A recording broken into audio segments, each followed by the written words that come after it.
트럼프 대통령이 오늘 이란이 호르무즈 해협을 개방하는 조건으로 2주간 이란에 대한 공격을 중단하는 데 동의했다고 밝혔습니다. 트럼프 대통령이 정한 최후 통첩 시한을 앞두고 이란인들이 발전소와 교량을 지키겠다며 인간 사슬을 만들었습니다. 이민당국이 인공지능을 활용해 불법 체류자들을 체포하는 민간업체들과 대규모 계약을 맺은 사실이 드러났습니다. 온타리오 지역의 대형 물류 창고에서 대형 화재가 발생해 소방당국이 진화 작업을 벌였습니다. 아르테미스 유인 탐사선에서 인류 역사상 처음으로 달 뒷면 지구를 포착했습니다. 시청자 여러분 안녕하십니까? KBS 아메리카 뉴스입니다.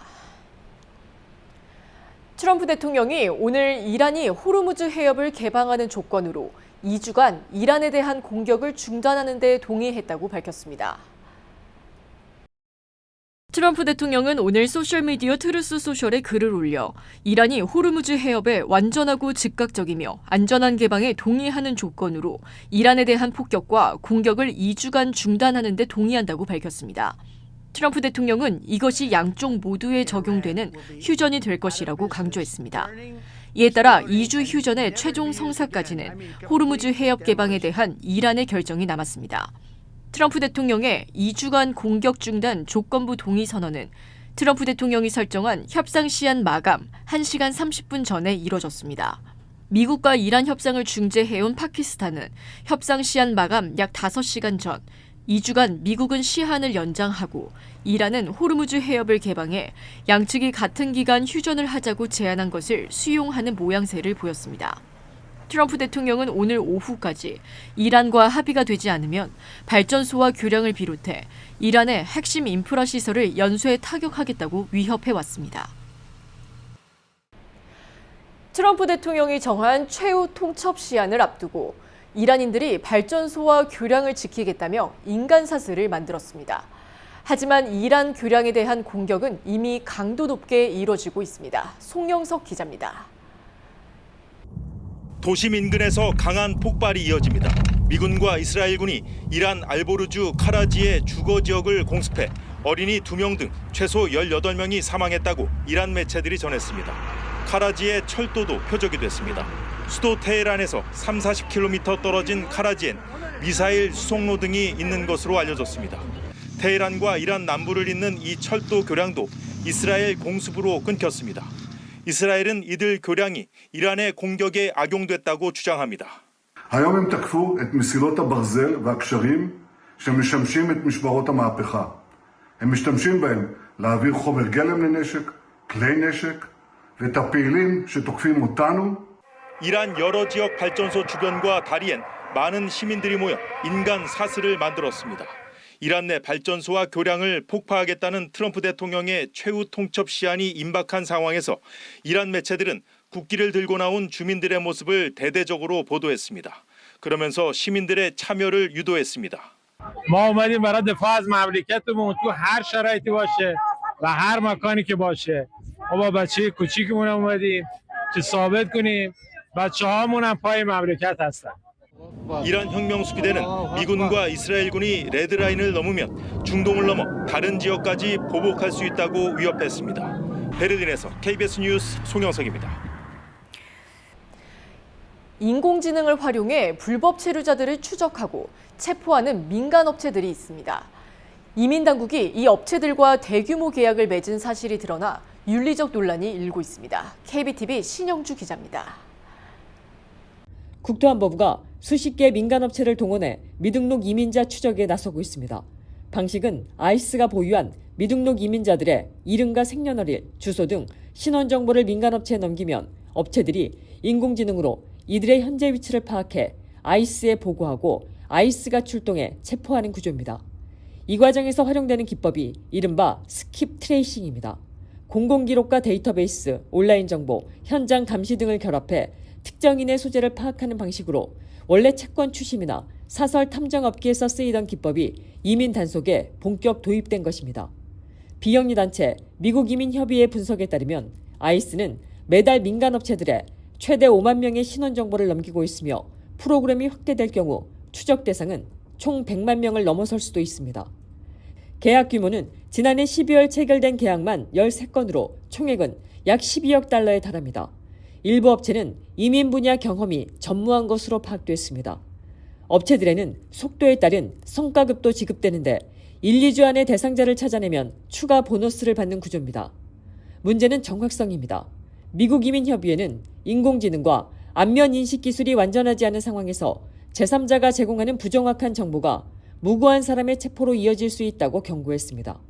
또 변호인과 의뢰인 간의 기밀 정보, 즉 의뢰인의 주소 등이 아이스와 공유될 수 있다는 점도 심각한 문제로 지적됩니다. 협의회는 어떤 데이터베이스가 사용되는지, 정확도는 어떻게 검증되는지, 오류 발생 시 어떻게 시정되는지에 대한 정보가 전혀 공개되지 않고 있다고 밝혔습니다. 탐사 보도 매체 인터셉트는 디지털 추적과 현장 감시를 결합할 경우 최대 150만 명의 이민자가 표적이 될 수 있다고 추산했습니다. 미국 이민협의회는 인공지능은 기존의 법적, 윤리적 우려를 증폭시키는 감시 체계를 구축하고 있다며 이민 단속이 전례 없는 규모로 이루어질 수 있게 됐다고 우려했습니다. 남부 캘리포니아 온타리오 지역의 대형 물류 창고에서 대형 화재가 발생해 소방당국이 진화 작업을 벌였습니다. 소방대원들이 건물 지붕에서 치솟은 불길을 잡기 위해 진화를 벌이고 있습니다. 온타리오 소방국에 따르면 오늘 새벽 1시 45분쯤 9500 메릴 레비뉴에 위치한 킴벌리 클라크 물류 창고에서 불이 났습니다. 소방 인력 약 140명이 투입돼 진화에 나섰습니다. 불길에 휩싸인 창고는 약 120만 스퀘어피트 규모로 화장지와 페이퍼 타월 등 제품을 보관하고 있어 불길이 빠르게 확산된 것으로 파악됐습니다. 인명피해는 보고되지 않은 가운데 경찰은 이번 화재가 방화일 가능성에 무게를 두고 직원 1명을 붙잡아 조사 중입니다. 당국은 연기와 재가 이 지역의 대기질에 영향을 미치고 있다며 주민들에게 실내에 머물 것을 권고했습니다. 불길은 오후 4시에 진압했지만 여전히 불씨가 남아 작은 불이 이어지고 있다고 소방당국은 설명했습니다. 엘라베마주에 소재한 현대자동차 공장에서 직원들 간 폭행이 발생했는데 현대자동차 측이 이를 부적절하게 대응했다며 피소당하는 일이 발생했습니다. 여기에 미시간주에 소재한 현대차 계열사에서는 임금 체불을 둘러싼 집단 소송까지 제기됐습니다. KBTV 김은지 기자입니다. 엘라베마주 연방지방법원에 따르면 현대자동차 공장에서 근무하던 여직원 미티나 글렌이 동료 직원의 폭행으로 유산을 했다며 2천만 달러 규모의 소송을 제기했습니다. 글렌은 지난 1일 회사와 파견업체, 온인스태핑, 공장 관리자 및 직원들을 상대로 해당 내용에 대한 2천만 달러 규모의 손해배상 소장을 접수했으며 배심원 재판을 요구했습니다. 소장에 따르면 2023년 10월 28일 엘라베마 공장 생산 라인에서 사건이 발생했습니다. 가해자로 지목된 알리아 카일즈는 파견업체 소속으로 폭행 전부터 동료들에게 자신이 글렌을 폭행할 것이라며 수차례 위협한 것으로 전해집니다. 글렌은 여러 차례 관리자에게 보고했지만 회사는 적절히 개입하지 않았다고 주장했습니다. 실제 폭행은 생산라인 공장 내부에서 발생했으며 카일즈가 글렌을 밀치는 과정에서 글렌은 차량 설비에 머리를 부딪혀 부상을 입었습니다. 당시 현장을 목격한 관리자들은 이를 제지하거나 경찰에 신고하지 않았고 가해자와 피해자를 분리하려는 노력조차 취하지 않았던 것으로 파악됐습니다. 이후 추가적인 폭행으로 이어졌다는 것이 원고 측 주장입니다. 원고는 사건 당시 임신 중이었으며 폭행을 당한 뒤 유산했고 이후 심각한 정신적 트라우마와 외상 후 스트레스 장애를 겪고 있다고 주장했습니다. 사건 발생 약 한 달 뒤 글렌은 회사로부터 사과는커녕 되려 해고 통보를 받았다며 해고 사유 역시 명확히 제시되지 않았다고 주장했습니다. 이로 인해 임금과 건강보험을 상실하고 경제적 어려움과 주거 불안으로 내몰렸다고 밝혔습니다. 아울러 원고 측은 가해자가 사건 장면을 소셜미디어에 게시해 2차 피해가 발생했다고 주장합니다. 원고 측은 현대차가 안전한 근무 환경을 제공할 의무를 다하지 않았으며 직원 관리와 사건 대응, 사후 조치 등 전반적으로 과실이 있다고 보고 있습니다. 소송에는 폭행에 따른 유산, 정신적 피해, 부당해고, 임금 손실, 명예훼손, 사생활 침해 책임이 포함되며 징벌적 손해배상도 청구됐습니다. 한편 현대차 계열사인 현대모비스 아메리카 역시 임금 문제로 공정근로기준법 위반 소송에 직면한 상태로 최근 3년간 동일한 임금 체계를 적용받은 시간제 직원 수백에서 수천 명이 집단 소송에 참여할 수 있을 것으로 보고 있습니다. KBTV 뉴스 김은지입니다. 최고의 한인 암 전문의와 함께하면 치료가 달라집니다. LA 한인타운과 부에나파크에 위치한 USC 노리스 종합암센터. 언어나 문화적 어려움 없이 치료에만 집중할 수 있도록 한인 의료진이 상담하고 진료해드립니다. 다양한 분야의 전문의들이 협진을 통해 진단과 치료에 최선을 다하며 임상시험 참여의 기회도 제공합니다. 환자를 먼저 생각하는 마음. USC 노리스 종합암센터. 오늘 예약하십시오. 아르테미스 유인 탐사선에서 인류 역사상 처음으로 달 뒷면 지구를 포착했습니다. 미 항공우주국 나사의 아르테미스 프로젝트 유인 탐사선 오리온이 달 뒤편에서 촬영한 사진을 지구로 전송했습니다. 사진은 지구가 달 지평선 아래로 내려가는 장면으로 백악관은 이를 달 너머에서 바라본 인류라고 설명했습니다. 트럼프 대통령은 달 뒤편에서 근접 비행을 마친 아르테미스 2호 비행사들과의 통화에서 달의 흔적을 남기는 게 아니라 영구적인 거점을 세우고 화성에 진출할 것이라고 밝혔습니다. 어제 저녁 남가주 하늘에서 밝은 빗줄기가 지나가는 광경 보신 분들 많으실 텐데요. 산타바바라 카운티 반덴버그 우주기지에서 쏘아 올린 스페이스X 로켓이었습니다. 스페이스X의 펠컨 9 로켓이 어제 저녁 7시 50분쯤 성공적으로 발사돼 스타링크 위성 25기를 저지구 궤도로 실어 올렸습니다.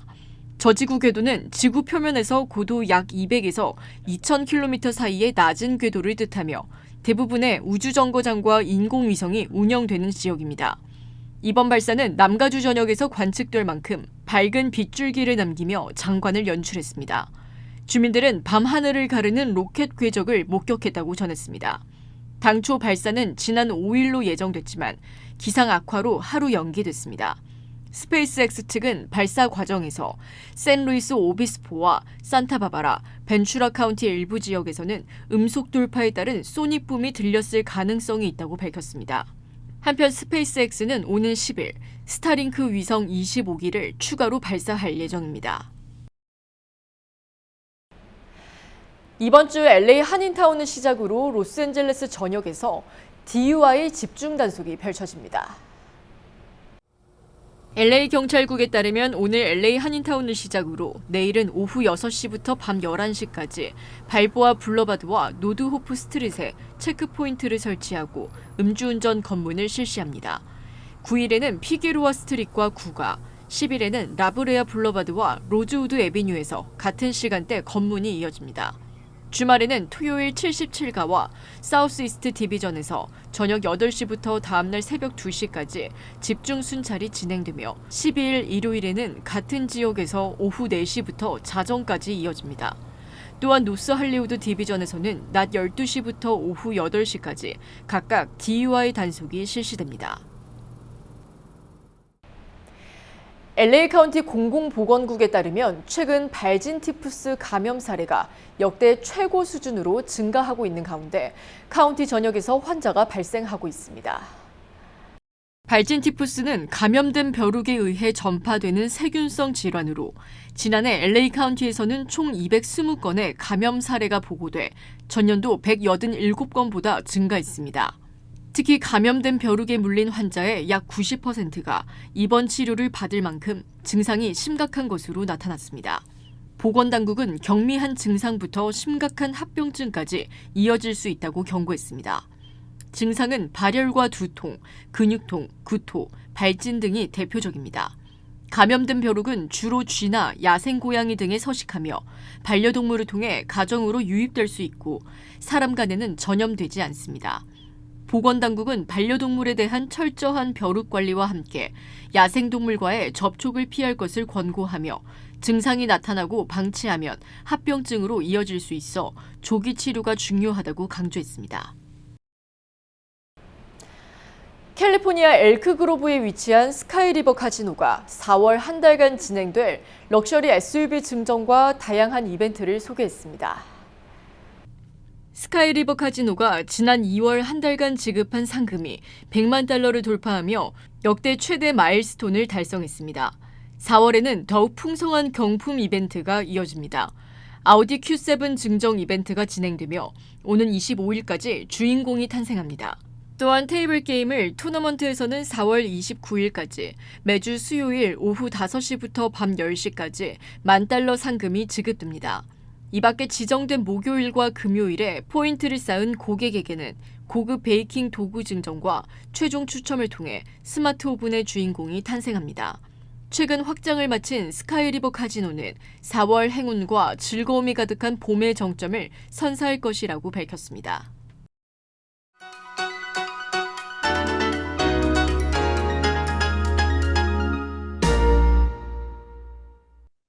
주식시장은 오늘 엇갈렸습니다. 초반에 셀러프 모드가 막판에 혼조세로 전격 돌아서는 데 성공한 건데요. 어제 상승분을 모두 반납하며 6일 만에 3대 지수가 나란히 떨어지는 하락세로 꺾였던 흐름은 마감 직전에 급반전됐습니다. 이란을 겨냥한 최후 통첩 데드라인이 오늘 저녁으로 다가왔습니다. 국제유가와 국채금리가 동반 상승한 가운데 헤드라인 내구재 주문은 4개월 만에 최대 낙폭을 기록한 반면 근원 내구재 주문은 전망치와 전월치를 모두 웃던 2개월 최고치를 나타냈습니다. 그럼에도 투자 심리를 진정시키는 호재로 작용하지는 못했지만 그렇다고 악재로 확대되지도 못한 채 묻혀버린 모습입니다. 기술주들의 약세가 두드러지고 매그니피슨 세븐의 희비가 엇갈린 가운데 3일 연속 떨어진 테슬라는 어제 찍었던 7개월 최저치를 뚫고 내려가며 올해 들어 25% 폭락한 지점으로 후퇴했습니다. 암울한 분위기가 투자 심리를 꾸준히 압박했는데요. 하지만 그야말로 마감 직전에 파키스탄 총리가 미국과 이란 양측에 2주간의 휴전을 제안했다는 속보가 뜨며 급증한 매수세는 장을 순식간에 혼조세로 돌려놨습니다. 목요일과 금요일 발표되는 개인 소비 지출, GDP 확정치와 CPI를 앞두고 6일 만에 팔자 쪽으로 쏠렸던 투자 심리가 급반전되며 롤러코스터 장세가 재현되고 있는 모습을 나타냈습니다. 지금까지 김지한이었습니다.